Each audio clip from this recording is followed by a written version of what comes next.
Hello my dear students और मेरे प्यारे साथियों। आज हम लोग मेजरमेंट ऑफ नेशनल इनकम देखेंगे।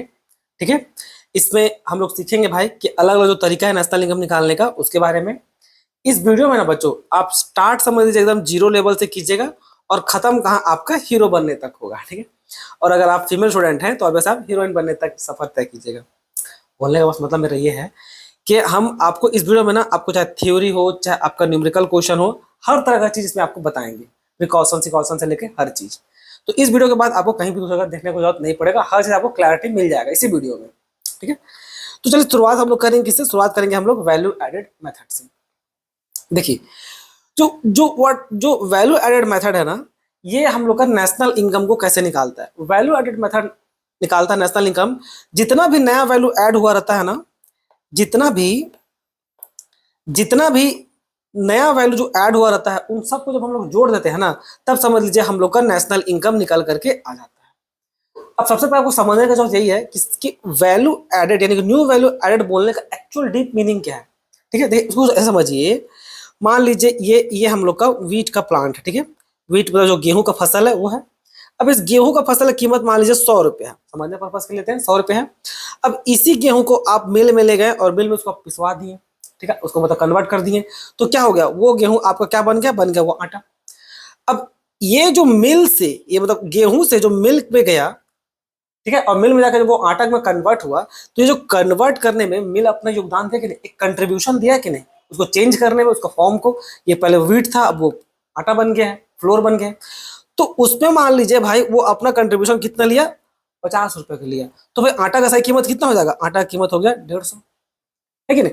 अब इसी आटा को बाद में हम लोग और फर्दर प्रोसेस कर किए, तो जाके क्या बन गया? जाके हम लोग का बना क्या? जाके बना ब्रेड। तो जब फर्दर प्रोसेस किए उसमें भी तो कोई मशीन लेबर कुछ ना कुछ तो लगा होगा, तो फ्लोर से आटा बनने में मान लीजिए 100 रुपए और खर्चा आया। तो भाई ब्रेड का सही मायने में कॉस्ट कितना हो गया? 150 प्लस 100, टोटल कितना हो गया? 250। ठीक है, तो वैल्यू एडेड बोलने का मतलब हुआ ये वाला पार्ट बच्चों। वैल्यू ऐड कर दिया गया, जब वो सिंपली व्हीट था उसको जब लोग आटा में तब्दील चेंज कर दिया, कन्वर्ट किए, तो भाई क्या ऐड किया? क्या उसमें एडिशन डाला गया है, उसी को क्या बोला जाता है? आपका वैल्यू एडेड। ठीक है, उसी को बोला जाता है क्या? आपका वैल्यू एडेड। यानी कि गेहूं से फ्लोर बनाने में जो नया वैल्यू ऐड हुआ उसका वैल्यू कितना था? कॉस्ट मतलब उसको देखा है पैसा का टर्म में, उसका वैल्यू था 50 रुपए का। व्हीट की कीमत केवल 100 ही था। उस 100 को जब हम लोग कन्वर्ट किए आटा में व्हीट को, तो 50 रुपए और जुड़ा, उसके बाद जाके उसका वैल्यू कितना हो गया? 150 हो गया। ठीक है, तो इसको बोलते हैं क्या? ये जो और यहाँ पर इसको और ये वाला जो पार्ट है इसमें 100, ये तो इन दोनों को क्या बोलते हैं? ये 50 और 100 को, इसी को बोला जाता है कि आपका वैल्यू एडेड, न्यू वैल्यू जो ऐड कर दिया गया। ठीक है, नेशनल इनकम निकालने के लिए दो तरीका होगा। या तो आप सीधा ये जो फाइनल गुड्स है केवल इसका वैल्यू को कंसीडर कीजिए 250 रुपया, या तो फिर जो न्यू वैल्यू एडेड मेथड है वो क्या करने बोलता है? न्यू वैल्यू एडेड को ऐड करने बोलता है ना। तो देखिए जो बेस वैल्यू है यानी कि जो 100 बेस है, तो ये 100 बेस था, ठीक है ना। अब ये 50 नया वैल्यू ऐड हुआ तो उसको 50 को ऐड करते हैं। फिर ये नया वैल्यू कितना ऐड हुआ? ये 100, तो कितना हो गया? ये 100 और प्लस 50 कितना हो गया? टोटल 250। तो देखिए ये आखिरकार फाइनल गुड्स के बराबर आ गया। और जैसा आप पढ़े होंगे भाई कि केवल फाइनल गुड्स को ही नेशनल इनकम में कंसीडर करते हैं, चाहे तो इसको लीजिए या तो फिर इस तरह से न्यू वैल्यू एडेड का मेथड का इस्तेमाल करके आप ले सकते हैं। अब कर क्या नहीं सकते हैं?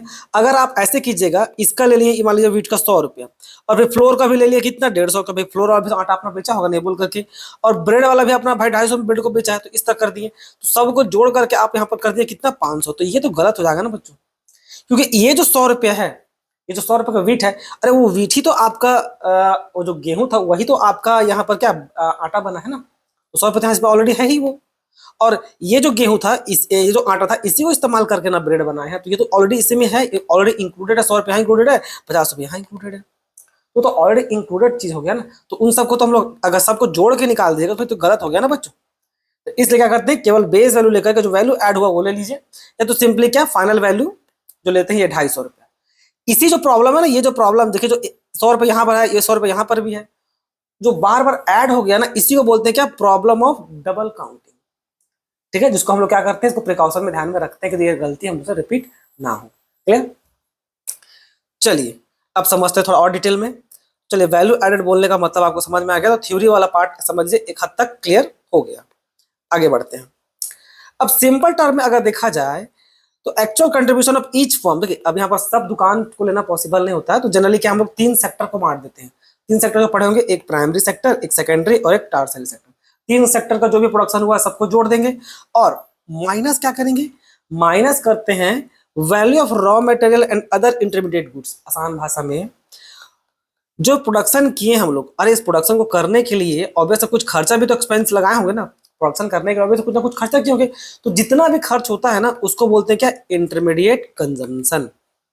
तो भाई उसको तो माइनस करेंगे ना, तभी तो वो सही फिगर देगा, वरना तो गलत फिगर दे देगा ना।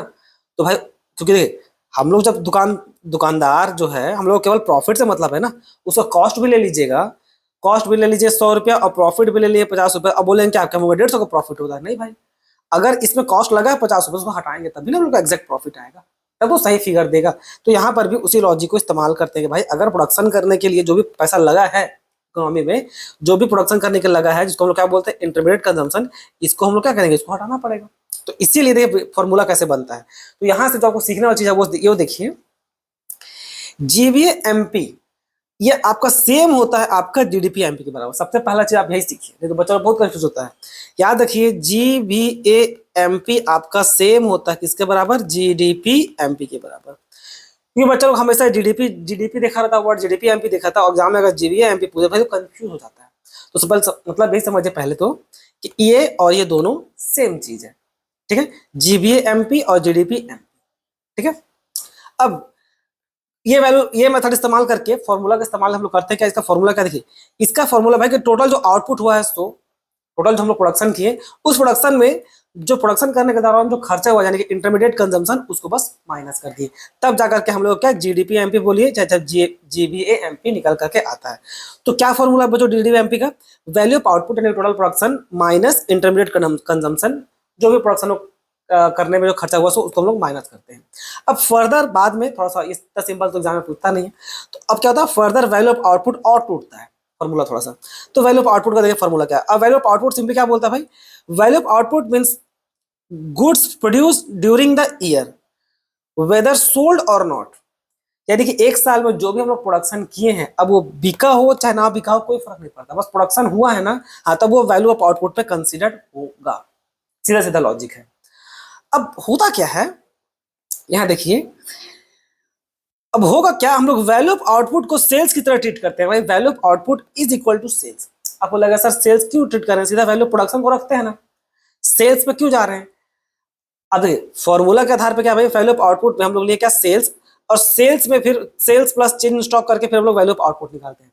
आपको लग रहा होगा सर सिंपली जो भी जितना भी प्रोडक्शन किया उन सबको प्लस कर देते हैं, बात खत्म हो जाएगा, इसको सेल्स में कन्वर्ट करने का लॉजिक तो नहीं बन रहा है। देखिए बच्चों डेटा जो अवेलेबल होता है ना वो सेल्स पे अवेलेबल होता है, आप जा जाके पता नहीं कर सकते कौन छोटा छोटा फार्मर लोग कौन कौन क्या क्या कितना प्रोडक्शन किया है, पर जो सेल्स वाला डेटा होता है ना वो मेंटेन होता है, तो उसको मिलना वो इजी होता है गवर्नमेंट को। तो इसलिए नेशनल इनकम हम लोग सेल्स के आधार पे निकालते हैं, क्योंकि वो सेम लॉजिक पड़ेगा। देखिए अगर मान लीजिए अगर हम लोग 1000 यूनिट का प्रोडक्शन को किए हैं और ये एज्यूम करें कि जितना प्रोडक्शन किए वो सब बिक गया, तो क्या होगा, 1000 प्रोडक्शन जो हुआ, प्रोडक्शन इज इक्वल टू सब बेच दे मतलब what is equal to sales. तो भाई 1000 यूनिट प्रोडक्शन किए थे, 1000 यूनिट बेच दिए, तो क्या हो गया भाई, आपका ये value of output is equal to sales, दोनों बराबर हो जाएगा, लॉजिक तो सेम ही पड़ेगा। अब ये डेटा अवेलेबल है नहीं भाई, तो क्या कीजिएगा, जो डेटा अवेलेबल है तो उसी से काम चला रहे हैं, तो सेल्स क्या हो गया आपका वैल्यू ऑफ आउटपुट के बराबर हो गया। बट होता क्या है रियल लाइफ में, सारा तो बिकता नहीं है बच्चों। रियल लाइफ में क्या होगा, रियल लाइफ में होगा क्या भाई कि मान लीजिए 1000, रियल लाइफ में कुछ ऐसे हो जाता है देखिए। और वैसे भाई मान लीजिए आप 1000 नंबर ऑफ यूनिट प्रोडक्शन किए, पर उसमें बिकेगा मात्र 800 और 200 क्या हो जाएगा आपका क्लोजिंग स्टॉक पे रह जाएगा, ठीक है। तो ये रियल लाइफ में होता है। अब क्लोजिंग स्टॉक में जब होता है तो देखिए जब वैल्यू ऑफ आउटपुट लेते हैं तो पहले सेल्स तो ले लिए और प्लस या क्लोजिंग स्टॉक नहीं करते हैं, यहाँ पर क्या लिखे, चेंज इन स्टॉक, ठीक है, चेंज इन स्टॉक किया गया, क्लोजिंग स्टॉक नहीं किया। अगर सिंपली क्लोजिंग स्टॉक करना होता है तो भाई सिंपली उसको उतना करने का जरूरत नहीं पड़ता, क्योंकि क्या लिखा हुआ देखिए, वैल्यू ऑफ आउटपुट का डेफिनेशन में लिखा हुआ था भाई कि प्रोड्यूस ड्यूरिंग द ईयर, जो ये प्रोडक्शन हुआ है चाहे वो सोल्ड हुआ हो चाहे सोल्ड हुआ कोई फर्क नहीं पड़ता भाई, जो अनसोल्ड नहीं हुआ तो सीधा सीधा इसको 1000 लिखते, अलग अलग दोनों फिगर को दिखाने क्या मतलब है, मतलब ये हो जाता है। इसलिए यहाँ पर देखिए जो वर्ड चेंज इन स्टॉक किया गया ना, चेंज इन स्टॉक में हम कर क्या रहे हैं, चेंज स्टॉक में करते हैं closing stock minus opening stock. Opening stock का कॉन्सेप्ट बोलता है क्या भाई कि जो पहले का जो गुड्स है, जो पहले का जो गुड्स जो पहले से बना हुआ यूनिट है उसको तो आपको माइनस करना पड़ेगा ना इस करंट ईयर में। देखिए एकदम बिगिनिंग एरा पे जा नहीं सकते जहां पर कोई क्लोजिंग स्टॉक ना रहा हो, मतलब कोई ओपनिंग स्टॉक ना रहा हो, एकदम बिगिनिंग में नहीं, हम लोग हमेशा नॉर्मल पे लेंगे। ऐसा नहीं तो एकदम, देखिए अगर कोई एकदम न्यू बिजनेस होगा तो बोलेगा सर उसमें ओपनिंग स्टॉक कहाँ से आएगा, तो नया नया खुला, तो वो अलग बात है ना बच्चों, उसको थोड़ी ना कंसीडर करेंगे। हम लोग जब बनाएंगे रूल तो सब पे बनाते हैं, सब पे एप्लीकेबल हो। तो मान लीजिए जो बिजनेस कंटिन्यू मॉडल पे है तो क्या होगा, उसका भाई पुराना पिछला साल का भी होगा कुछ, मान लीजिए 1000, और करंट का क्लोजिंग स्टॉक कितना है, करंट नया क्लोजिंग स्टॉक कितना है 500। तो भाई इन सबको तो आपको एग्जैक्ट फिगर निकालना पड़ेगा ना, क्योंकि ये तो पिछला साल का है। तो एग्जैक्ट कितना निकला, यानी कि एग्जैक्ट निकला कितना 400। तो ये 400 हम लोग यहाँ लेते हैं चेंज इन स्टॉक में। ठीक है, चलिए एक बार इसको देख लीजिए फॉर्मूला को ताकि आपको क्लैरिटी मिले। क्या लिखा हुआ है, चेंज इन स्टॉक निकालने का फॉर्मूला क्या है, चेंज इन स्टॉक निकालने का फॉर्मूला है हम लोग का closing stock minus opening stock. यहां पर देखिए लिखे भाई सब्ट्रैक्ट क्यों कर रहे हो ओपनिंग स्टॉक को, बिकॉज ये आपका प्रीवियस ईयर का है। क्लियर, तो मोटा मोटी बच्चों ये है आपका फॉर्मूला। तो ओवरऑल अगर हम फॉर्मूला को शॉर्ट में हम लोग लिखें तो भाई क्या निकल के आएगा कि जी जीडीपी एमपी या फिर बोलिए GVA MP is equal to value of output. ठीक है, value of output minus intermediate consumption. अब इंटरमीडिएट कंजम्पशन भी थोड़ा सा तोड़ेंगे, अभी केवल वैल्यू ऑफ आउटपुट जब तोड़े तो क्या सकता है, वैल्यू ऑफ आउटपुट इस तरह भी लिख सकते हैं भाई, इसको कैसे लिख सकते हैं, sales plus change in stock, और फिर ये माइनस इंटरमीडिएट कंजम्पशन तो रहेगा ही। ये डेटा का सैंपल, डेटा का मतलब ही होता है चेंज। चेंज मीन किसका किसका बीच में चेंज, आपका क्लोजिंग स्टॉक और ओपनिंग स्टॉक। इसको और अगर फर्दर तोड़े तो कैसे टूटेगा, इसको और फर्दर तोड़े तो सेल्स प्लस, अब चेंज स्टॉक को कैसे लिख सकते हैं, चेंज स्टॉक को लिख सकते हैं closing stock minus opening stock, फिर माइनस कर देंगे उसमें इंटरमीडिएट कंजम्पशन। तो ये तीनों फॉर्मूला एक साथ इस्तेमाल करना पड़ सकता है। बच्चा लोगों के साथ दिक्कत यही है ना, वो लोग क्या करता है कि सीधा क्वेश्चन आंसर सॉल्व करने चल जाता है और सोचता है वहां से सीखेंगे। अरे ठीक है वहां से सीखिएगा, नो डाउट, उसमें कोई दिक्कत नहीं है, लेकिन अगर आप फॉर्मूला को थोड़ा अच्छा से डिटेल में देख लीजिएगा ना तो वहां पर उतना गलती नहीं होगा क्वेश्चन आंसर को सॉल्व करने में, जितना आप बिना फॉर्मूला को देखे जा कीजिएगा तो फिर बहुत सारा फिर वही, फिर आप वहां पर सीख रहे हैं क्या, ट्रायल एंड एरर पे गलती की जाए उसके बाद सीख रहे हैं। देखो फॉर्मूला देख के जाइए ताकि गलती ही कम हो। ठीक है, तो ये था बच्चों। तो चलिए आपका फॉर्मूला में जो वैल्यू ऑफ आउटपुट है इसको चलो डिटेल में तो हम लोग तोड़ तोड़ के सीख गए। अब बचा क्या, इंटरमीडिएट कंजम्पशन। चलिए इसको भी आप देखते हैं।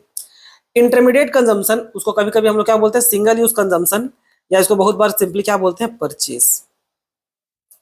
इंटरमीडिएट कंजम्पशन बोलने का मतलब क्या हो भाई, वो खर्चा जो हम लोग का प्रोडक्शन के दौरान लगा है। सर मैं इसी का अनदर नेम क्या है, सिंगल यूज कंजम्पशन या फिर बोलते हैं परचेज। सर परचेज कैसे, अभी परचेज आपका एक्सपेंसिव तो है। अगर आप मान लीजिए कुछ प्रोडक्शन कर रहे हैं तो उसको रॉ मटेरियल लेके आइएगा तो आपको परचेज कैटेगरी में ही जाता है ना, तो परचेज कैटेगरी में ही जाएगा वो रॉ मटेरियल। जो भी आपका मान लीजिए शर्ट का प्रोडक्शन करना है तो भाई कॉटन खरीद के लाइएगा, या जो भी जरूरत पड़ता है शर्ट को बनाने के लिए, तो ये क्या है, एक प्रकार का रॉ मटेरियल व्हाट्स परचेज।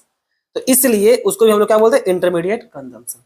तो जैसा जिसका रिक्वायरमेंट पड़ता हो ना वो, तो इन सब का मतलब सेम होता है, इन तीनों का मतलब इंटरमीडिएट, सिंगल यूज कंजम्पशन या भी बोले परचेज, सबका मतलब क्या है कि प्रोडक्शन के दौरान जो एक्सपेंस हुआ सो। सिंगल यूज कंजम्पशन बोलने का मतलब क्या होता है, जो एक बार खर्च हुआ हो, जैसे कि क्या होता है वन टाइम यूज के बाद फिर दोबारा वो इस्तेमाल नहीं हो पाएगा।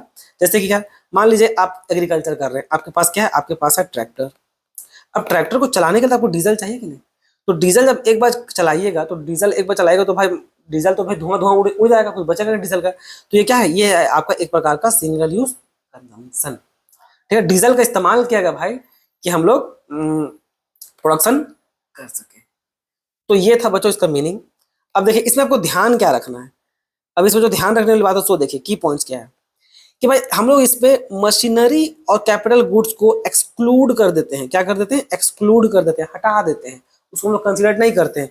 मान लीजिए हम लोग नेशनल इनकम निकाल रहे हैं तो ट्रैक्टर का वैल्यू दिया हुआ है कितना, ट्रैक्टर का वैल्यू दिया हुआ मान लीजिए 10 लाख, तो इस ट्रैक्टर का वैल्यू को ऐड नहीं करेंगे।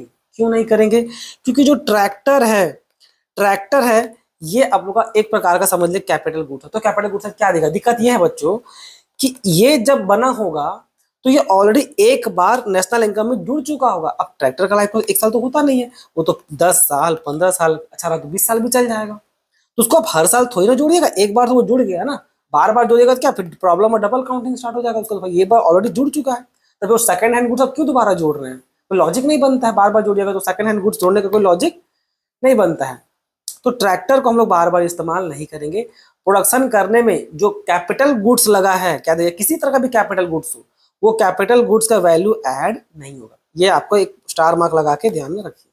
हाँ, इस कैपिटल गुड्स को चलाने के लिए अगर कोई वेरिएबल का जरूरत पड़ जाए तो उसका ऐड होगा। जैसे क्या, अभी ट्रैक्टर तो हवा में चलेगा नहीं बच्चों, अभी जो ट्रैक्टर ये तो हवा में चलेगा नहीं भाई, इसको ड्राइवर चाहिए, इसको डीजल उजल चाहिए, तो इन सब का कॉस्ट आपका इंटरमीडिएट कॉस्ट में आ जाएगा। समझ में आया? इन सब का कॉस्ट आपका इंटरमीडिएट कॉस्ट में जरूर आएगा। तो चलिए, आई होप ये समझ गए होंगे। अब देखिए, चलिए यहाँ देखते हैं क्या इंपोर्ट हैंडलिंग, कुछ चीज इंपॉर्टेंट है।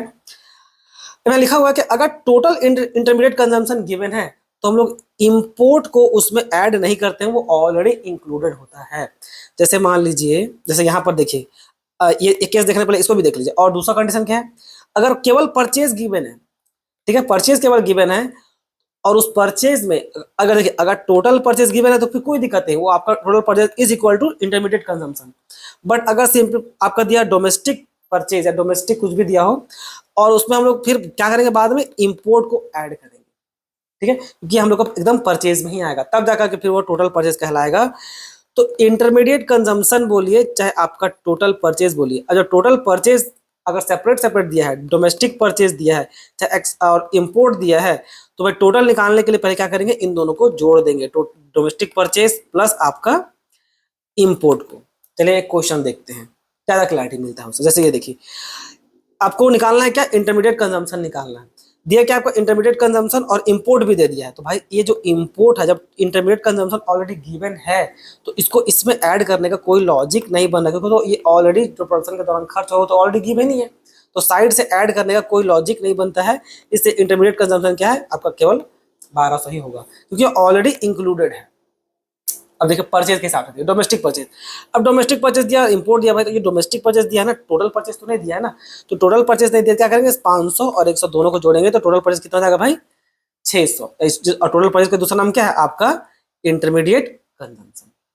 अब मान लीजिए टोटल परचेज दिया है और आपका इंपोर्ट दिया है, जब टोटल परचेज ही दिया है यानी कि सीधा सीधा इंटरमीडिएट कंजम्पशन ही दिया है, तो फिर इसको इसमें ऐड करने का कोई भी लॉजिक नहीं बनता है। तो इसलिए इंपोर्ट देखिए यहाँ पर, सॉरी, इंटरमीडिएट कंजम्पशन कितना है, 1000 है, और इंपोर्ट को हम लोग ऐड नहीं किए।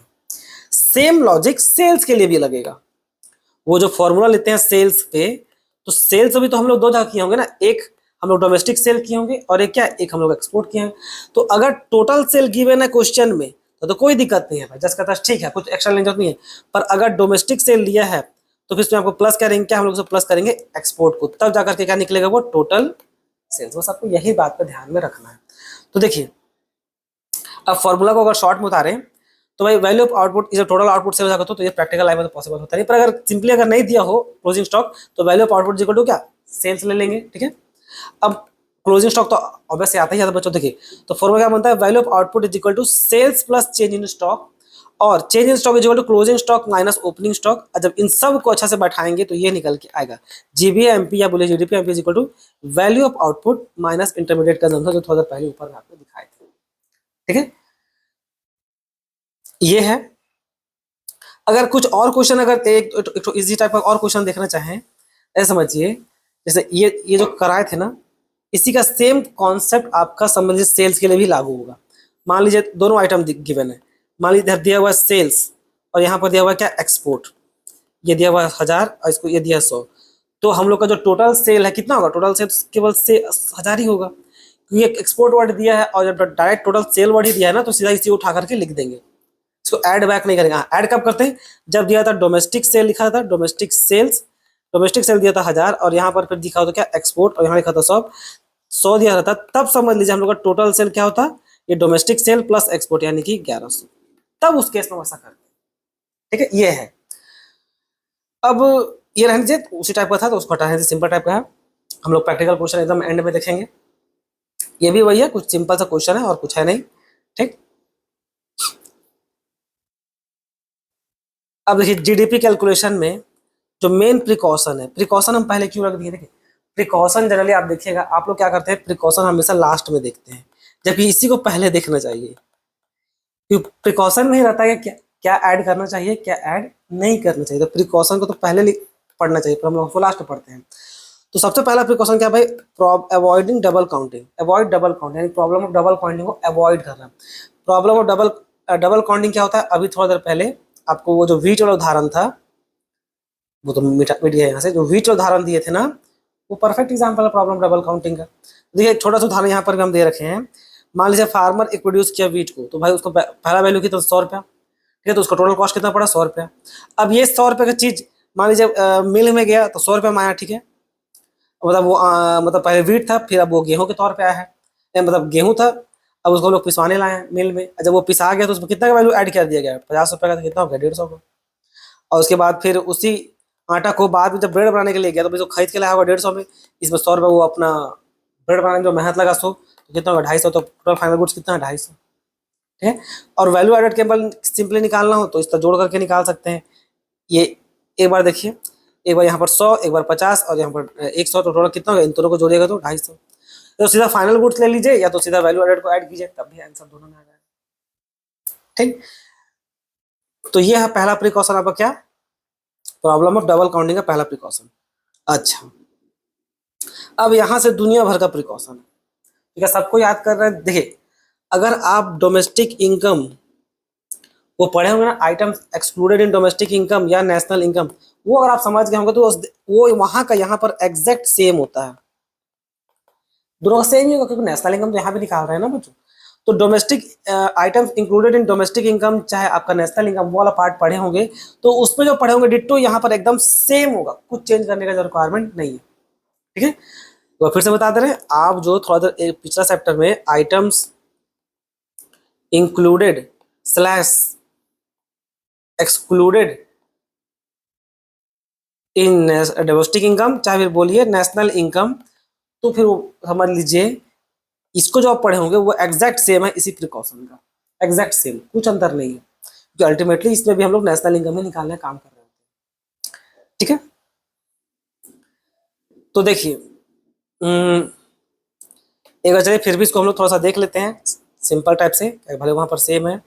हाँ, अगर आप नहीं देखे होंगे तो मेरे चैनल में आपको मिल जाएगा, सर्च मारिए item included in domestic income and national income, आपको वीडियो मिल जाएगा जिसमें डिटेल में समझाएं। तो भाई इंटरमीडिएट कंजम्पशन क्या इसको ऐड करते हैं, तो भाई इसको ऐड नहीं करते हैं, क्योंकि ये तो प्रोडक्शन करने का दौरान का खर्चा है। आपका फाइनल गुड्स एंड सर्विस, हाँ ये ऐड होता है, फाइनल गुड्स एंड सर्विस थोड़ा पहले बताए थे। आपका सेकंड हैंड गुड्स को नहीं, इसको इस्तेमाल नहीं करेंगे, एक बार जो भी जुड़ गया वो उसको बार बार रिपीट करने का कोई मतलब नहीं बनता है, ऑलरेडी काउंट हो चुका है वो। ब्रोकरेज और कमीशन जो हो सकता है आपको बताए थे, brokerage commission and second hand goods, अगर कोई सेकंड हैंड गुड्स बेचने में अगर कोई सर्विस दिया है, आपने ब्रोकरेज सर्विस दिया है, तो वो तो फिर ऐड होगा ना। मान लीजिए ये आप किसी के पास मोबाइल था, पुराना मोबाइल, और ये इसको इस पर्सन को बेच दिया, अब बेचने में हेल्प किया ये आदमी, ये आदमी बोला भाई 1 लाख का मोबाइल हम तुमको तुम्हारा बेचवा दे रहे हैं, तो कम से कम 10% कमीशन हम लेंगे, क्या तुम खुद बेचने जाएगा तो अच्छा कस्टमर खुद नहीं पाएगा, फैमिली वाला बेच देगा तो आधा से भी कम में मांगेगा, तो फिर क्या ये अपना कमीशन ले, तो क्या ये कमीशन ऐड होगा, हाँ ये कमीशन ऐड होगा, क्योंकि तो सर्विस जनरेट करके दिया है ना ये बंदा, ये आदमी इसको सर्विस जनरेट करके दिया, तो वो ऐड फिर होगा। ट्रांसफर पेमेंट ऐड नहीं होगा, जैसा पढ़ क्या होगा। फाइनेंशियल ट्रांजेक्शन भी ऐड नहीं होता, क्यों, क्योंकि भाई जो शेयर और डिवेंचर होता है उसमें कुछ नया गुड्स और सर्विस जनरेट नहीं होता है, वहां पर बस ट्रांसफर हो जाता है ओनरशिप राइट। पहले मान लीजिए इसके राम के पास था, राम अपना शेयर बेच दिया श्याम को, तो बस इसके पास उठ के चला गया, कुछ नया चीज ऐड ही नहीं। वहाँ बेचने के दौरान अगर कोई कमीशन वमीशन चार्ज किया गया होगा, ठीक है, जो उसका ब्रोकर होगा, हाँ तो वो ऐड हो सकता है इस कंडीशन के तहत, ठीक है। किसी प्रकार का भी विंडफॉल गेन नहीं इंक्लूड होता है, जैसे लॉटरी गैम्बलिंग, ये सब ऑब्वियसली इंक्लूड नहीं होगा, एक्सक्लूड होगा। इम्प्यूटेड रेंट ऑफ ओनर ये इंक्लूड होगा, मालिक जो भले घर दिया है अपना बिल्डिंग के लिए वो ऐड होगा, क्योंकि अगर वो उसको अपना बिजनेस का इस्तेमाल कर नहीं दिया होता क्या होता, फिर वो दूसरा को दे करके भाई वो कुछ पैसा कमा लेता। It represent the value of housing services, ठीक है। Output produce by self use, अब सेल्फ यूज भी इंक्लूड होता है, क्यों, देखिए जब बात प्रोडक्शन का होता है तो भाई अगर डेटा इस तरह पर मिल जाए कि भाई सेल्फ पर्पस के लिए भी अगर प्रोडक्शन हुआ था, तो वो भी आपका ऐड होगा करंट प्रोडक्शन में, क्योंकि भाई वो प्रोडक्शन हुआ ना गुड्स का चाहे सर्विस का प्रोडक्शन तो हुआ, नहीं हुआ होता तो अलग बात है, ठीक है। हाँ, हाउस वाइफ का सर्विस का लेकिन कोई भी इंक्लूड नहीं होता, वो उसको हम लोग एक्सक्लूड करके रखे हैं। इसको आप लूप हॉल बोलिए चाहे जो बोलना बोलिए, ये एक बहुत बड़ा डिमेरिट है नेशनल इनकम निकालने का, ठीक है। ये हम लोग का मार्केट सर्विस की तरह नॉन मार्केट सर्विस है, and the reliable monitored value is difficult, sir निकालना, वैल्यूएशन भी निकालना उसका वैल्यू निकालना वो काफ़ी डिफिकल्ट होता है। ठीक है, कारण कोई भी हो, ये एक प्रकार का बहुत बड़ा लूप हॉल है। ठीक है, क्योंकि इस पे हम लोग का जजमेंट हो जाता है, खासकर फीमेल लोग को, कि जो जो जॉब कर रही है वो भाई समझ लीजिए क्या बोलिएगा, मतलब इंडिपेंडेंट, सेल्फ इंडिपेंडेंट और समझदार, या अपने आप को ज़्यादा अच्छा समझती है एज कम्पेयर टू उन सब से जो सिंपली एक हाउस वाइफ बनना पसंद की हो। ये कॉन्सेप्ट वाहियात टाइप का कॉन्सेप्ट है।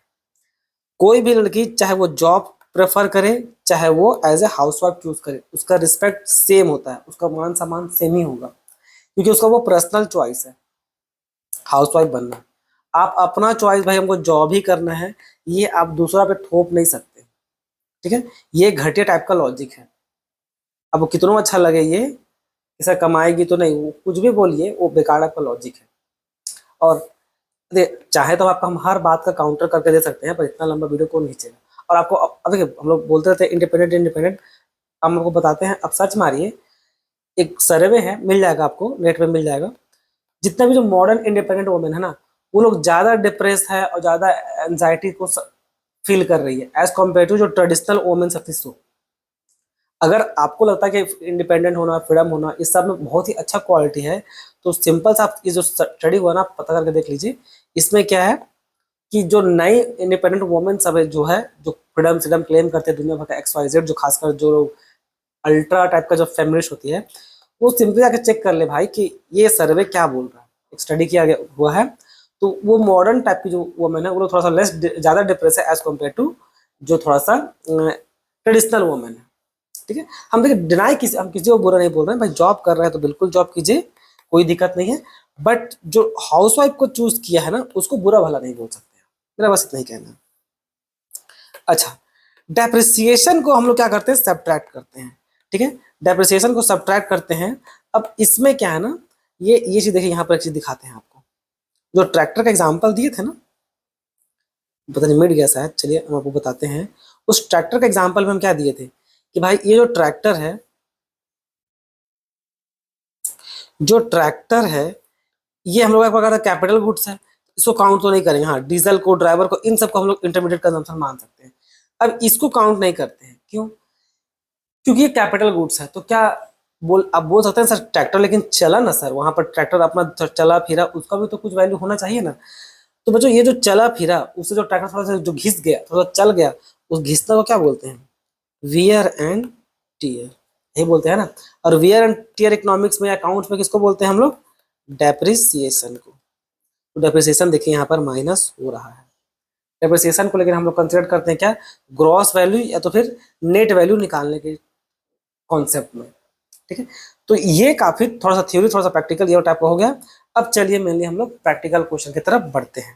ठीक है, प्रैक्टिकल क्वेश्चन एकदम 5 प्रैक्टिकल क्वेश्चन है। ठीक है, एकदम समझ लीजिए इजी से स्टार्ट होगा और आपका डिफिकल्ट की तरफ वो मूव ऑन करेगा। चलिए, अब हम लोग प्रैक्टिकल क्वेश्चन देखेंगे। ठीक है, हम लोग 5 अलग अलग तरह के क्वेश्चन देखेंगे, जो हम लोग का इजी से हार्ड की तरफ मूव करेगा। ठीक है, सबसे पहले क्या है, देखिए simple question, find NVA MP. हम आपको पहले बोले थे कि अगर जीवीए एमपी जो होता है आपका जीडीपी एमपी के बराबर होता है। अब ये एनवीए एमपी है, यानी कि एनवीए यानी कि net value added at market price, आपका किसके बराबर होगा? ये आपका एनडीपी एमपी के वो बराबर होगा। तो यानी कि अल्टीमेटली हम लोग को ये निकालना है। क्लियर? अब गिवन क्या है? अब देखिए, हम आपको बोले थे कि वो जो फॉर्मूला है, जो फॉर्मूला वैल्यू एडेड मेथड का जो आपको सिखाए थे, वो आपको निकाले क्या देता है? वो आपको निकाल के देता है जीडीपी एमपी। जीडीपी एमपी का वो फॉर्मूला क्या दिया हुआ था? वो दिया हुआ है कि value of output minus intermediate consumption. ठीक है, आप लोग पूरा लिखिएगा, ये हम स्पेस कम होने के कारण ऐसा कर रहे हैं। Intermediate consumption. अब वैल्यू ऑफ आउटपुट में, वैल्यू ऑफ आउटपुट अगर हम पूरा तोड़ करके लिखे तो क्या लिखाएगा? वो पूरा लिखाएगा कुछ इस प्रकार से बच्चों, sales plus change in stock. Change in stock का फॉर्मूला क्या था? Closing stock minus opening. देखिए पहले ना हमेशा फॉर्मूला को पूरा लिखिए, पूरा फॉर्मूला को लिखिए एकदम, कभी भी शॉर्टकट मारने कुछ मत कीजिए, फॉर्मूला पूरा लिखिए। अगर कैलकुलेशन गलत भी हो जाएगा तो कुछ स्टेप मार्किंग मार्क जरूर मिलेगा, पर फॉर्मूला पूरा लिखने से क्या होता है ना, आपको एकदम कन्वीनियंट तौर पे सब बन जाएगा। तो sales plus change in stock यानी closing stock minus opening stock हो गया, और फिर माइनस क्या कर देंगे उसमें हम लोग? Intermediate consumption. अब जो बस वैल्यू गिवन है वो बस पुट कर देते हैं। तो देखिए सेल्स गिवन है कितना? 90, 90 करोड़ तो सेल्स हो गया। क्लोजिंग स्टॉक गिवन है, ओपनिंग स्टॉक गिवन है 25 है और कितना है 15 है, तो 25 माइनस 15, ठीक है। इंटरमीडिएट कंजम्पशन यहाँ पर माइनस का साइन है तो पहले माइनस दे देंगे, और इंटरमीडिएट कंजम्पशन है भाई, हाँ ये भी है 40 करोड़, ये हो गया। तो देखिए कितना होता है, ये 90 प्लस 25 माइनस 15 और माइनस 40, हाँ जब वो सही सही दिखा रहा है मतलब वो सही कैलकुलेट करके देगा। कितना आया 60। तो ये जो 60 आया है, यहाँ आप देख रहे हैं भाई आंसर तो 40 है, ठीक है। ये जो 60 आया ये क्या निकाल के हम लोग लाए, ये हम लोग निकाल के लाए हैं अपना जीडीपी एमपी, ठीक है। तो एग्जाम में वो बहुत तरह का कुछ भी पूछता है, जैसे यहाँ पर जैसे वहां पर वो एनबीए एमपी पूछा, यानी कि एनडीपी एमपी पूछा है, तो कुछ भी पूछ देता है, एनपी एमपी पूछ देगा, कुछ भी पूछ देगा। इसलिए फॉर्मूला को जो याद जो आपको निकाल के दे उसको ऊपर दिमाग में रखिए, जो फॉर्मूला को, ये जो फॉर्मूला जो हम लिख के दिखाए हैं ये आपका जीडीपी एमपी निकाल के देता है। बाद में आपको हम एक दूसरा वीडियो में कन्वर्ट करना सिखाए थे बच्चों, बस उसी के हिसाब से कन्वर्ट करेंगे। हम लोग को चाहिए क्या, हम लोग को एनडीपी एमपी चाहिए ना, तो भाई हम लोग को चाहिए जो उसको पहले लिखते हैं एनडीपी एमपी, ये चाहिए। और जो डोमेस्टिक इनकम निकाले वो लिख लेते हैं, वो क्या निकाले हम लोग जीडीपी एमपी। अब बस इस फॉर्मूला को इस फॉर्मूला में कन्वर्ट करना है, ठीक है। तो ये आपको सिखाए थे। सबसे पहले देखिए, ये जहां जहां सेम हो तो कुछ करने नहीं पड़ता, डीपी डीपी सेम है, एमपी एमपी सेम है, तो कुछ करने का रिक्वायरमेंट ही नहीं है। खाली अंतर क्या है, ये पहला वाला में इधर इधर नेट है, नेट डोमेस्टिक प्रोडक्ट, और इधर क्या है, इधर है आपका ग्रॉस डोमेस्टिक प्रोडक्ट।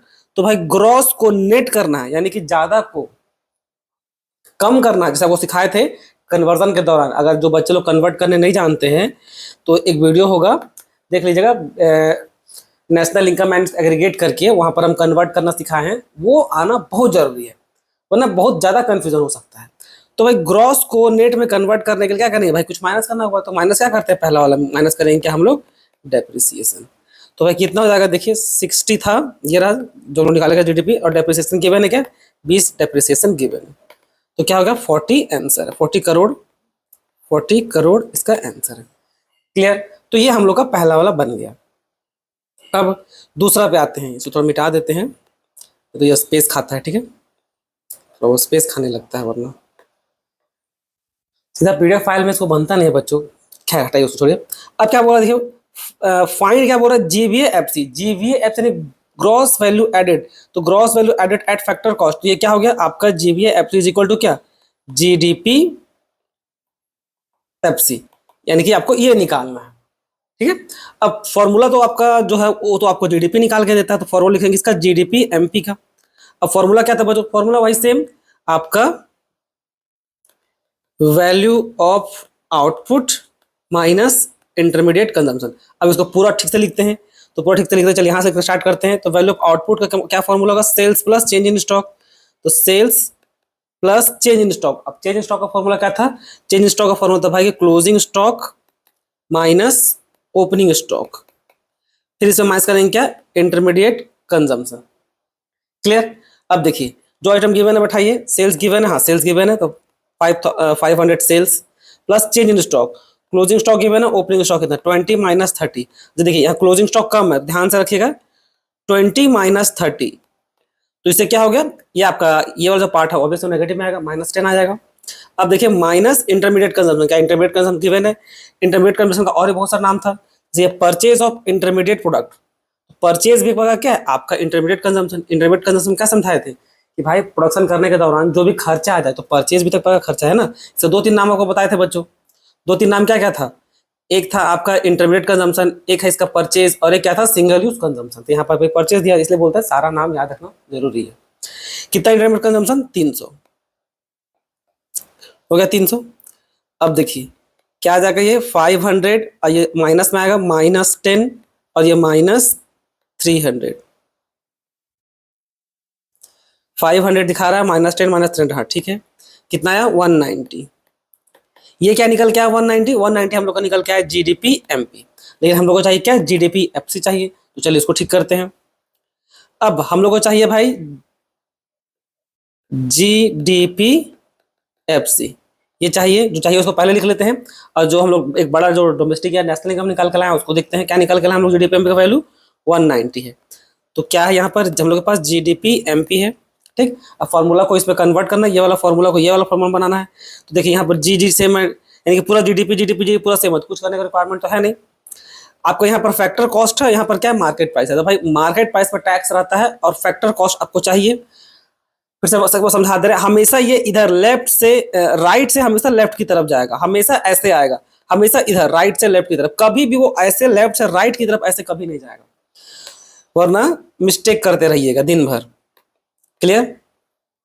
तो मार्केट प्राइस को इधर से इधर लेके जा रहे हैं, ठीक है, यानी कि राइट से लेफ्ट की तरफ जा रहे हैं, यानी कि मार्केट प्राइस को फैक्टर कॉस्ट करना भाई, तो इसमें टैक्स रहता है, इसमें टैक्स नहीं रहता है, तो यानी कि क्या करना पड़ेगा बेटे, इसमें टैक्स है वो ज्यादा है तो कम करेंगे, तो कम करेंगे क्या, यानी टैक्स कम करेंगे, क्या टैक्स माइनस करते हैं, माइनस NIT। अब NIT का देखिए नेट इनडायरेक्ट टैक्स गिवन है, तो नहीं, केवल सब्सिडी गिवन है, तो नेट इनडायरेक्ट टैक्स में फॉर्मूला में क्या टूटता है, उसको और फर्दर तोड़ेंगे हम लोग, तो फर्दर कैसे टूटता है, देखिए GDP MP minus NIT, NIT का फुल फॉर्म क्या था, इनडायरेक्ट टैक्स माइनस सब्सिडी, ठीक है, ये सब हम सिखाए हैं, ऐसा कुछ नहीं है कि जो वीडियो में आपको नहीं बताए होंगे, ठीक है।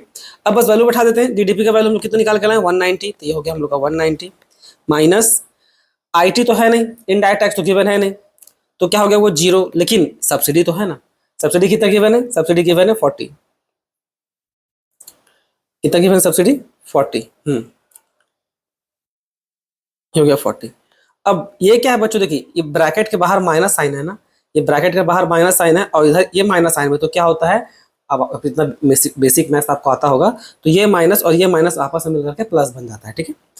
तो 190 प्लस 40 इज इक्वल टू क्या हो जाएगा हम लोग का 190 प्लस 40, ये तो ऑब्वियस हो गया 230, ठीक है, 190 में 40 ऐड करेंगे तो ऑब्वियस है 230 ही आएगा, तो देखिए आंसर कितना है इसका 230। क्लियर? तो दूसरा भी बन गया बच्चों, इसको भी मिटा देते हैं, वरना फिर तीसरा क्वेश्चन बनेगा नहीं, ठीक। अब देखिए क्वेश्चन नंबर 3 देखिए, क्वेश्चन नंबर थोड़ा डिफिकल्ट हो गया, इसमें वो निकालने बोल रहा है क्या, ये थोड़ा लंबा हो जाएगा, इसमें वो क्या निकालने बोल रहा है, NBA FC यानी कि NDP FC को वो निकालने बोल रहा है, ठीक है। अब आप लोग हम लोग गिवन है, ठीक है, टेंशन कुछ नहीं लेना है, सीधा पहले आपका काम है सिंपली पहले फॉर्मूला लिखना, ग्रॉस वैल्यू एडेड का फॉर्मूला क्या है भाई, GDP MP, ये क्या फॉर्मूला लिख के देता है कि value of output minus intermediate का, आप सिर्फ फॉर्मूला लिखिए। अब जो फॉर्मूला में इसको तोड़िए फिर से, अच्छा तोड़ दीजिए पूरा एकदम, तो क्या हो जाएगा, sales plus change in stock यानी कि closing stock minus opening stock minus intermediate consumption. देखिए और सबका जो अलग अलग नेम है उसको याद रखिएगा, तो बनाने में कोई प्रकार का दिक्कत नहीं होगा। बात करते हैं सेल्स का, क्या सीधा सेल्स दिया है, देखिए इस क्वेश्चन में टोटल सेल्स क्लियर खुद लिख के दिया है, वो टोटल सेल्स आप ही रहा है यहाँ पर, तो यहाँ पर कितना ले लेंगे उसको हम लोग 1000, ठीक है। अब देखिए डिक्रीज इन स्टॉक, यहाँ पर लिख के दिया, चेंज इन स्टॉक में क्या हो रहा है, सीधा डिक्रीज इन स्टॉक आ रहा है, इट मीन व्हाट, यहाँ पर प्लस करने के बाद ये ऑटोमेटिक क्या हो गया -70, तभी ना डिक्रीज स्टॉक कहलाएगा। और अगर तो ये ऑब्वियस अगर यहाँ पर फॉर्मूला में प्लस था, यहाँ पर इसे प्लस कर दिए, ब्रैकेट में डाल दिए -70, इससे कोई इंपैक्ट नहीं पड़ेगा, ठीक है, क्योंकि माइनस प्लस अल्टीमेटली वो माइनस में ही आ जाएगा। अब चेंज इन स्टॉक में ये closing stock minus opening stock में ये वाला आइटम भी हो गया। अच्छा फिर नेक्स्ट आइटम देखने का क्या लिखा हुआ है, प्रोडक्शन फॉर सेल्फ कंजम्पशन 120। अब देखिए अब वो क्या बोलते हैं, बात समझिए बच्चों, रियल लाइफ में क्या होता है कि सेल्स का डेटा तो मिल जाता है, पर बहुत बार कुछ किसान लोग क्या होता है ना कि जो उगाता है और खुद ही कंज्यूम कर गया, तो वो तो मार्केट में आया ही ना बिकने के लिए, वो तो मार्केट में बिकने को आया ही नहीं। अब मार्केट में वो बिकने आया ही नहीं तो भाई उसको रिकॉर्ड कहाँ से आएगा, उसका डेटा तो अवेलेबल होगा नहीं मार्केट में। तो गवर्नमेंट अगर अलग से सर्वे करवाती है तो वहां से पता चलता है भाई कि कुछ किसान ऐसे थे जो खुद ही उगाएं और खुद कंज्यूम किए। पर अब इसको ऐड करें कि नहीं करें, ऑब्वियसली बिल्कुल ऐड करेंगे। आपको याद कीजिए डोमेस्टिक इनकम में ये बिल्कुल ऐड होता है, तो यहाँ पर भी वो ऐड होगा ही होगा, यहाँ पर भी ये आइटम बिल्कुल ऐड होगा। क्यों? क्योंकि भाई वैल्यू एडेड में साफ लिखा हुआ है कि भाई प्रोडक्शन होना चाहिए। अगर प्रोडक्शन हुआ है, जैसे कोई खुद कंज्यूम करता है चाहे मार्केट में बेच दे, कोई फर्क नहीं पड़ता, अगर प्रोडक्शन हुआ है तो ऑब्वियस है वो ऐड होगा। सोचिए देखिए अगर वो किसान प्रोडक्शन नहीं किया होता तो उसको फिर बाहर से खरीदे खाना ही पड़ता ना, तो अल्टीमेटली वो प्रोडक्शन हम लोग का इसमें आएगा। अब प्रोडक्शन हुआ है तो सबको पहले बताए थे कि भाई अगर जो वैल्यू ऑफ आउटपुट बोलता क्या है, सेल्स वैल्यू ऑफ आउटपुट हम लोग जनरली अगर सारा चीज अगर बिक गया तो क्या लेते हैं, सेल्स इज इक्वल टू आपका आउटपुट होता है कि नहीं, प्रोडक्शन के बराबर होता है। अब सेल्स तो स्पेसिफिक अलग से गिवन है, तो दुकानदारों के पास डेटा था, और ये जो डेटा निकल के आया है ये तो भाई पर्सनल डेटा है ना, तो ये इसी में जाकर के ऐड हो जाएगा, इसी में जाकर के ऐड ये हो जाएगा। क्योंकि याद कीजिए हम आपको बिगिनिंग में ही बताए थे, सेल्स जो होता है ये बराबर होता है हम लोग का आउटपुट का, यानी कि प्रोडक्शन का। कि हम लोग ये मान के चलते हैं क्या, हम लोग ये मान के चलते हैं भाई कि अगर अगर टोटल सेल अगर मान लीजिए 100 यूनिट का प्रोडक्शन हुआ है तो उतना ही बिकेगा। अब आप बोलेगा सर यहाँ तो हम लोग क्लोजिंग स्टॉक कॉन्सेप्ट कीजिएगा, अब यहाँ पे क्लोजिंग स्टॉक उसको मेंटेन कर दे रहा है, लेकिन जनरली जो कॉन्सेप्ट है वो क्या है कि भाई 100 यूनिट अगर आउटपुट हुआ है तो उतना ही उसका सेल होगा। यहाँ पर जो हम लोग क्लोजिंग स्टॉक ओपनिंग स्टॉक तो वो तो हम लोग यहाँ पर मेंटेन कर ही दिए, तो इसलिए जो ये एक्स्ट्रा आ गया है ना यहाँ पर आके सीधा सीधा जुड़ जाएगा। ठीक है, ये था उसमें छोटा सा ट्रिक। आगे बढ़िए, अब क्या है, purchase of raw material. Purchase है यानी कि ऑब्वियस इंटरमीडिएट कंजम्पशन से रिलेटेड है, तो परचेज ऑफ रॉ मटेरियल है। फिर एक्सपोर्ट है। एक्सपोर्ट जो होता है, क्या ये परचेज वाला पार्ट में ऐड होगा? नहीं, वो तो सेपरेट सेल की होंगे उसमें जाता। ये जो एक्सपोर्ट वाला पार्ट है वो तो सेल में आता ना, बट क्योंकि यहाँ पर टोटल सेल दिया है तो इसलिए एक्सपोर्ट का रिक्वायरमेंट ही नहीं है कि नहीं। जब टोटल सेल साहब अगर वहां डोमेस्टिक सेल दिया होता तब जाके हम लोग एक्सपोर्ट को, अगर डोमेस्टिक सेल दिया होता तब जाके हम लोग एक्सपोर्ट को जोड़ते, तब जाके हम लोग का टोटल सेल आता। अब टोटल सेल ही गिवन है तो फिर एक्सपोर्ट का रिक्वायरमेंट नहीं है। यहाँ पर परचेज ऑफ रॉ मटेरियल है, इसका रिक्वायरमेंट पड़ेगा तो माइनस इंटरमीडिएट कंजम्पशन में कितना कर दें, 300।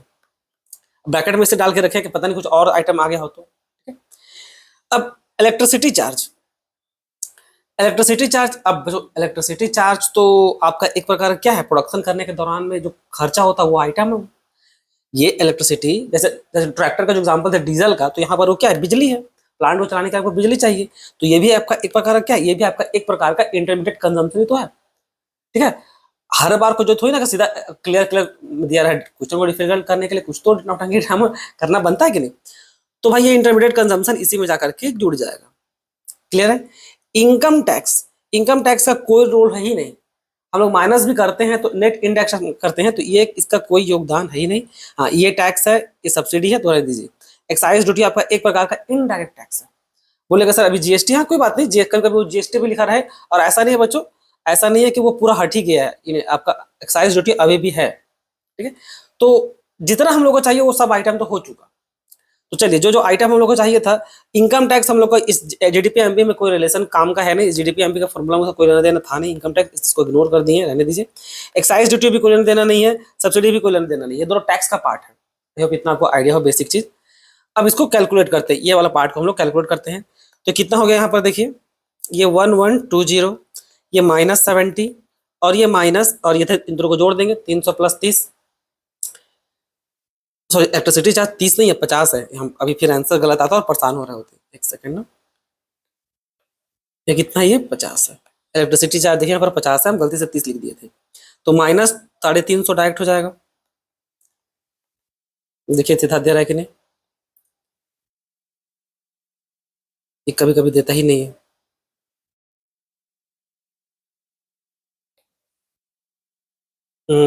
एक सेकंड,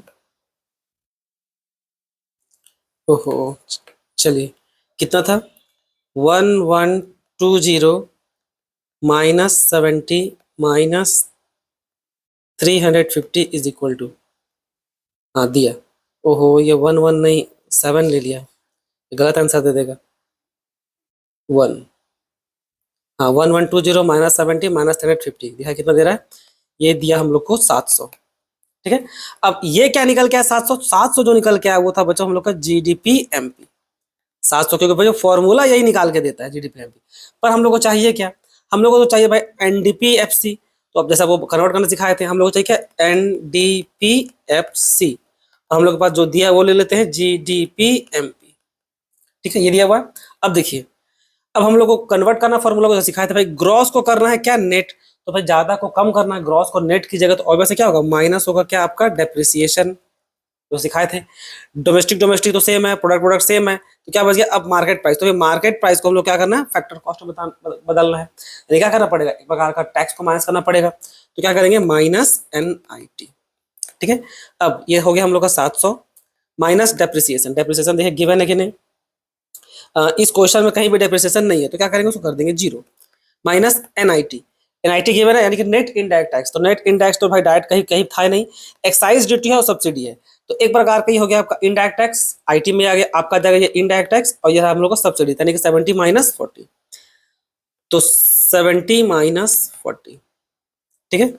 70 माइनस 40 यानी कि ये 700 माइनस ये कितना हो जाएगा, ये हो जाएगा 30। तो 700 में 30 जाएगा तो कितना बचेगा 670। जो भी करोड़ जो भी आंसर होगा लिख देंगे। 670 आंसर देखिए, 670 आंसर है। तो इस तरह से ये सॉल्व होगा बच्चों, ठीक है। ये कन्वर्ट करना सीखना जरूरी है, ठीक। अब चलिए ये वाला बनाते हैं। ये भी एक टाइप का क्वेश्चन है जहां पर बच्चा लोगों को काफी कंफ्यूजन होता है। ये स्पेस के कारण हमको थोड़ा डिलीट करना पड़ता है, ठीक है।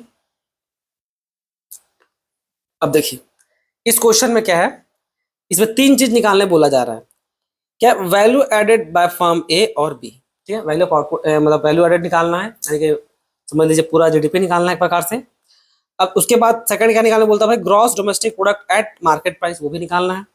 फिर net value added at factor cost. एक निकल गया तो बाकी सब तो इजीली निकल जाता है, फिर तो कन्वर्ट करने का खेल है, ठीक है। तो चलिए सबसे पहले फर्म वाइज निकालना है ना, तो फर्म ए का पहले निकालते हैं।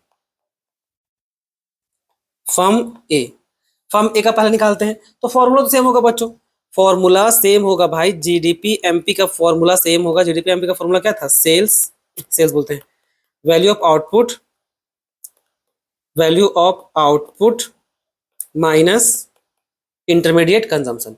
हाँ, बाद में वैल्यू ऑफ आउटपुट जब तोड़ते हैं तो क्या फॉर्मूला बन जाता है, फॉर्मूला बनता है sales plus change in stock. Change in stock यानी कि closing stock minus opening stock minus intermediate consumption.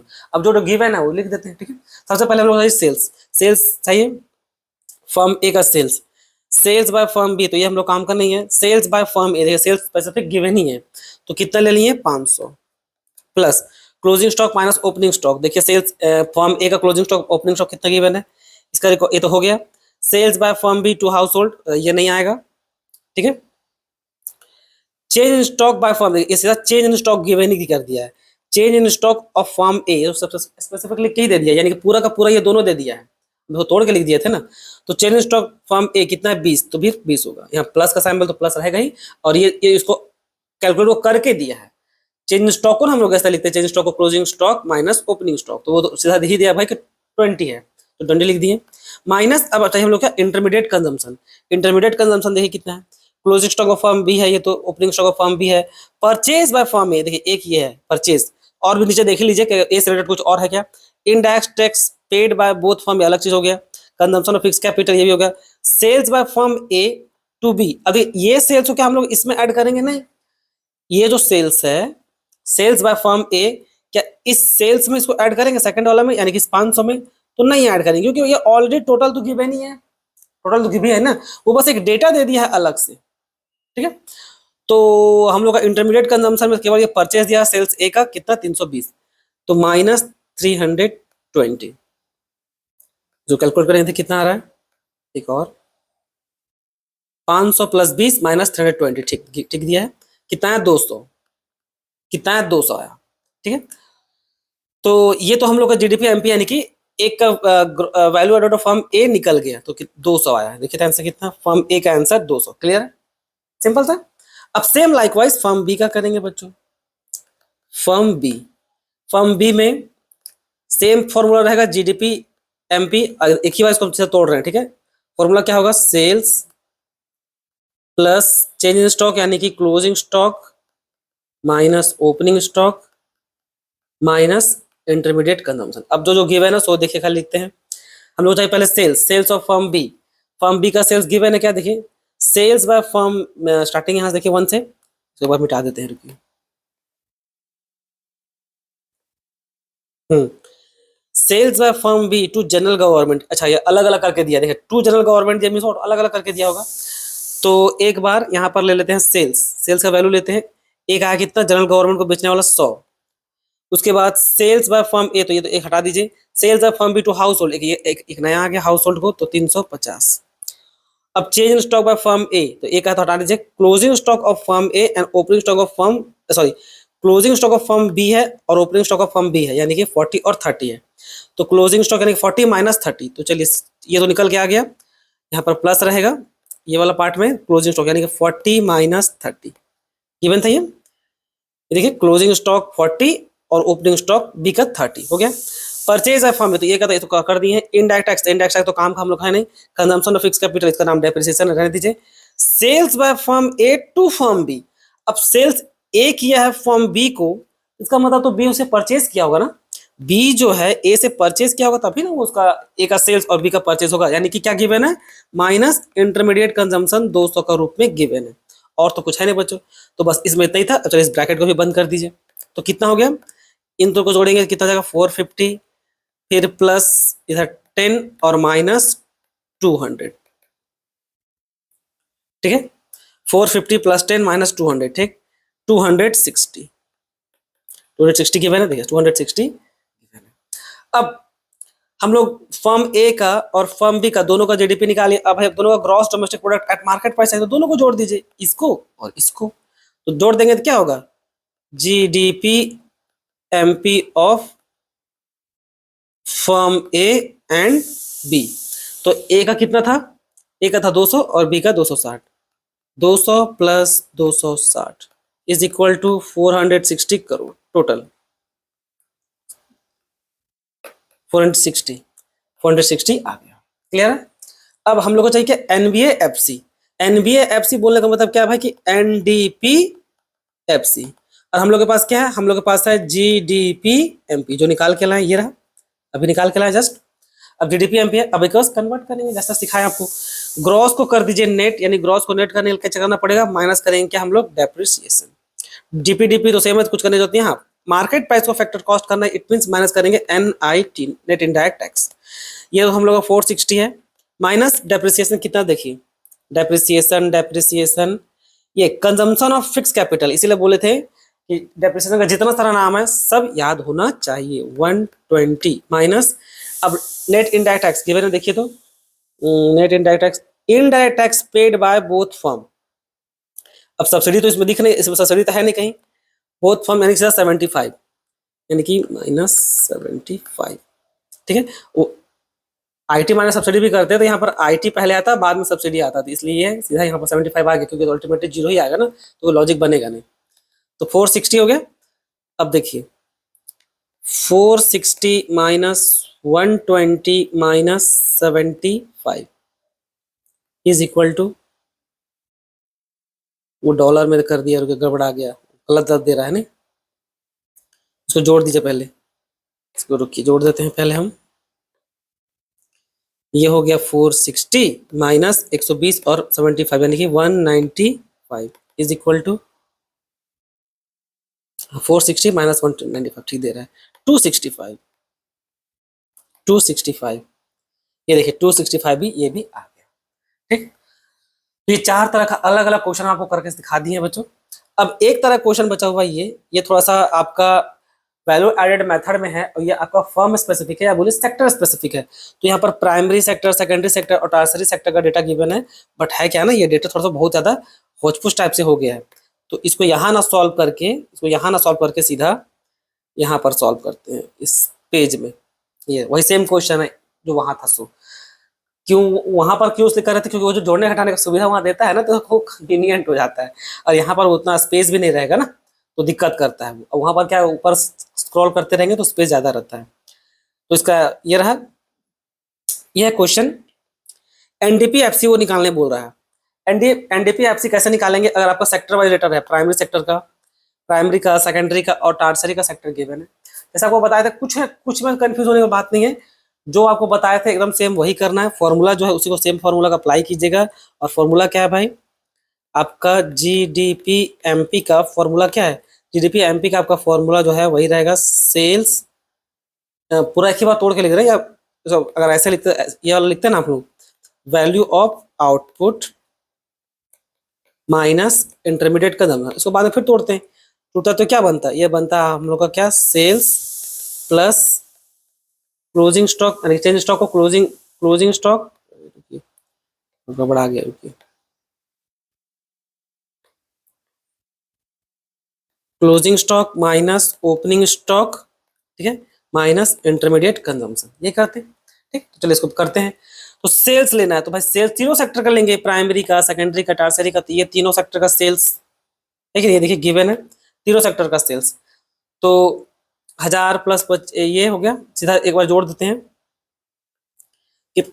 ये किया हुआ कैलकुलेशन में कर करके हैं। ये देखिए 1000 प्लस 1500 और 700, 1500 प्लस 700, ये हो गया। Plus closing stock minus opening stock, सीधा ओपनिंग स्टॉक है, क्लोजिंग स्टॉक तो है ही नहीं बच्चों, यानी क्या होगा, सीधा ये माइनस में जाके सब माइनस माइनस में चल जाएगा। 50 40 और 20, 50 माइनस 40 माइनस 20, क्योंकि क्लोजिंग स्टॉक तो कुछ है ही नहीं, तो सब ऐसे ही हो जाएगा। तो ये हो गया। अब फिर माइनस करेंगे क्या, इंटरमीडिएट कंजम्पशन, ये रहा हम लोग का इंटरमीडिएट कंजम्पशन, 300 750 और 250, 300 ब्रैकेट में जाएगा, सब का सब माइनस में है ना, minus intermediate consumption minus 300 minus 750 minus 250, ये हो गया। अब देखिए इसको जोड़ते, इसको इतना जोड़ते इतना जोड़ते, यहाँ पर ऑलरेडी कैलकुलेशन क्या हुआ है, देखिए ये 1000 1500 700, इन सबको जोड़े कितना है 3200, तो यहाँ पर सीधा लिख दीजिए कितना 3200। इन सबको जोड़ के 50 40 110, तो ये देखिए माइनस 110। अब क्योंकि ये प्लस है या बाग सब हटेगा तो सब क्या माइनस में तब्दील हो जाएगा, इसको हटा देते प्लस को, सीधा माइनस 110, फिर माइनस 300, ये 1000 1300 हो गया, 1300, ठीक है। अब इन सबको जोड़ देते हैं, ये देखिए यहाँ तक था। ये वाला पार्ट है क्या, बुक सब ना एक ही बार में कर दिया रहता है, तो उसमें थोड़ा कंफ्यूजन होने का डर रहता है। चलो ठीक करते हैं। अब कितना है 3200 माइनस ये 110 और ये 1300, तो जोड़ेंगे कितना हो जाएगा 1410। तो यहाँ तो वो अब देखिए यहाँ पर इक्वल टू किया ना, वो नहीं देगा क्योंकि ये पीडीएफ में नहीं देता है, वो केवल वहीं देता है। तो इसको चलो माइनस करते हैं नॉर्मली, 3200 में 1410 माइनस करेंगे तो कितना होगा 0, यहाँ 9,